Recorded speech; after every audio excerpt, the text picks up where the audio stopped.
नमस्कार दोस्तों, मैं पंकज फिर से लेके आ गया हूँ आप लोगों के लिए एक नई वीडियो ट्रिग्नोमेट्री चैप्टर के ऊपर। जैसे कि मैंने आपको बताया था कि ट्रिग्नोमेट्री के जो रेशियो के वैल्यू होती हैं वो याद करने के ट्रिक्स बताए थे, उस पर बहुत अच्छा रिस्पॉन्स आया है। तो इसके लिए मैं ट्रिग्नोमेट्री चैप्टर लाया हूँ पूरे, और बहुत ही बेसिक से स्टार्ट करने वाले हैं इस चैप्टर को हम, जो कि पॉइंट टू पॉइंट आपको समझ में आने वाला है। ठीक है, तो ट्रिग्नोमेट्री चैप्टर जो स्टार्ट होने वाला है अभी से, उसके लिए आपसे निवेदन रहेगा कि आप जो है अपने साथ एक कॉपी और एक पेन लेके बैठें, जिससे कि जो भी चीजें आपको डाउट हो वो आप कॉपी में नोट करते हुए चलें, और जो भी आपको समझ में प्रैक्टिस करने की जरूरत है वो सब प्रैक्टिस के लिए नोट करके चलें। तो स्टार्ट करते हैं ट्रिग्नोमेट्री चैप्टर अभी से।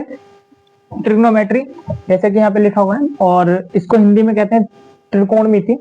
ठीक है, जो कि ग्रीक भाषा से लेकर बना है ट्रिग्नोमेट्री, जिसमें कि ट्रिग्नोमेट्री 3 शब्दों से मिलकर बना हुआ है, ट्राई, गॉन और एक शब्द होता है मेट्रोन। ट्राई का मतलब होता है 3, गॉन का मतलब होता है साइड्स, और मेट्रोन का मतलब होता है मेजरमेंट। तो 3 साइडों से बने किसी भी शेप का मेजर करने वाले हैं हम। शेप के 3 साइडों से मिलकर कोई भी शेप, जैसे कि इस तरीके का वो ट्रायंगल होता है। ठीक है, और इनके बीच के एंगल और साइड्स के बीच का हम रिलेशन देखने वाले हैं, क्या रिलेशन है इनके बीच में। तो चलते हैं आगे। सबसे पहले हम समझ लेते हैं राइट एंगल ट्राइंगल क्या होता है, क्योंकि इसमें जो इस चैप्टर में जो बेसिकली हम पढ़ने वाले हैं वो राइट एंगल ट्राइंगल के बारे में ही पढ़ने वाले हैं। तो राइट एंगल ट्राइंगल क्या होता है पहले हम वो जानेंगे। राइट एंगल ट्राइंगल का मतलब कभी भी ये नहीं होता कि उसमें राइट साइड जो एंगल बनेगा वही होगा right angle triangle. Right angle triangle का जस्ट मतलब होता है कि उसमें एक 90 डिग्री का एंगल होगा। 90 डिग्री का एंगल, यदि इस ट्राइंगल की बात करें हम अगर, तो ये है हमारा 90 डिग्री का एंगल, और ये एक राइट एंगल ट्राइंगल है। भले ही इसका 90 डिग्री का एंगल राइट साइड में है, पर ये राइट एंगल का ट्राइंगल है। अगर ये लेफ्ट साइड में होता तो भी 90 डिग्री का ये भी राइट एंगल ट्राइंगल ही होता। यहाँ पे अगर ये होता कुछ इस तरीके का अपर साइड, तो भी ये राइट एंगल ट्राइंगल ही होता। अगर यही ट्राइंगल कुछ इस तरीके का होता तो भी ये राइट एंगल ट्राइंगल ही होता। तो राइट एंगल ट्राइंगल का मतलब ये नहीं होता है कि ट्राइंगल जो है वो राइट साइड में बने। आगे चलते हैं हम चैप्टर में। सबसे पहले ये राइट एंगल ट्राइंगल समझ में आ गया होगा आई होप। आगे चलते हैं। आगे चलने से पहले मैं कुछ एग्जाम्पल बता देता हूँ, जैसे कि उसमें दिया हुआ है एनसीईआरटी में भी। हाँ, एक चीज एनसीईआरटी बुक के थ्रू में पढ़ाने वाला हूँ, तो आपसे रिक्वेस्ट करूंगा एनसीईआरटी की बुक ले लें। अगर जिनके पास नहीं है तो मैं एनसीईआरटी का ट्रिग्नोमेट्री चैप्टर का डिस्क्रिप्शन में एक लिंक वहां पे मेंशन कर दूंगा। आप वहां पे क्लिक करके डायरेक्टली ट्रिग्नोमेट्री चैप्टर का लिंक डाउनलोड करके वहां से पढ़ सकते हैं, क्वेश्चन सॉल्व कर सकते हैं खुद से। क्योंकि मैथ्स एक ऐसा सब्जेक्ट है जिसको जितनी ज्यादा सॉल्व करोगे, जितना ज्यादा प्रैक्टिस करोगे, उतना ही ज्यादा आपको आएगा। ठीक है, मैं कितना भी यहाँ पे पढ़ा लूं वो आपको तुरंत समझ में आएगा, और कुछ देर बाद ही आपके दिमाग से निकल जाएगा अगर आप प्रैक्टिस नहीं करते हो। मैथ ही को इवन कोई भी सब्जेक्ट हो तो सेम ही होता है सबके साथ। ठीक है, अगर आप प्रैक्टिस नहीं करते तो वो आपके दिमाग में नहीं रहता है। दूसरी चीज, सपोज करो मैं और आप जाते हैं दिल्ली घूमने, और दिल्ली में क्या देखा हमने, एक कुतुब मीनार देखा। कुतुब मीनार कुछ इस तरीके का ही होता है। कुतुब मीनार कुछ इस तरीके का होता है। ये कुतुब मीनार हमने बना लिया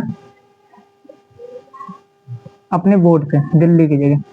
ठीक है, तो ये कुतुब मीनार बना लिया हमने। अब मेरे दिमाग में ये बात आई कि कुतुब मीनार की हाइट कितनी है।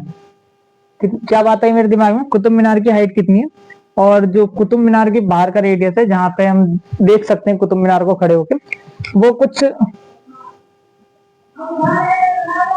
उसकी डिस्टेंस है कुछ बी करके, जिसको गुस्से में बेस भी बोल देते हैं हम। ठीक है, जो मैं एक फॉर्मेट बना रहा हूँ उसके लिए मैं बता रहा हूँ। इसको यहाँ से ना मेजर करके अगर मैं यहाँ से मेजर करूँ तो ज्यादा अच्छा रहेगा, क्योंकि दिमाग में बात जो है इस खुरापात बंदे के हैं।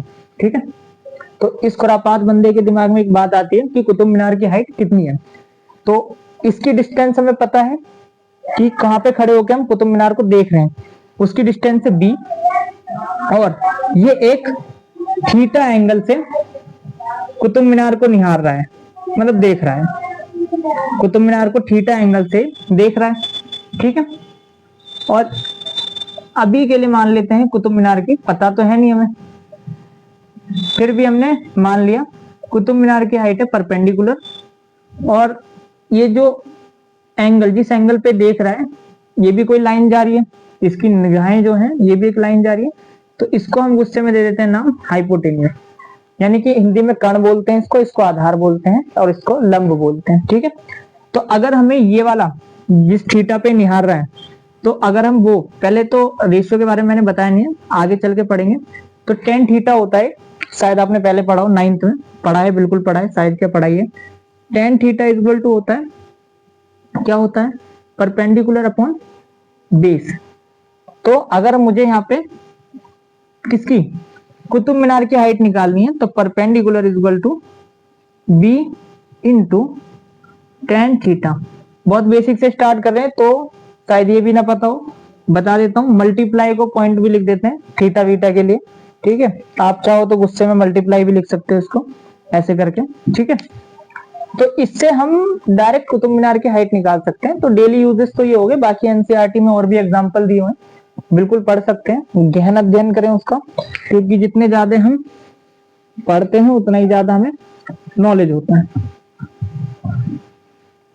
इसके बाद हम जो है ट्रिग्नोमेट्री के डायरेक्ट और बोर ना करते हैं, मैं रेशियो की साइड ले जाता हूँ, यानी कि अनुपात।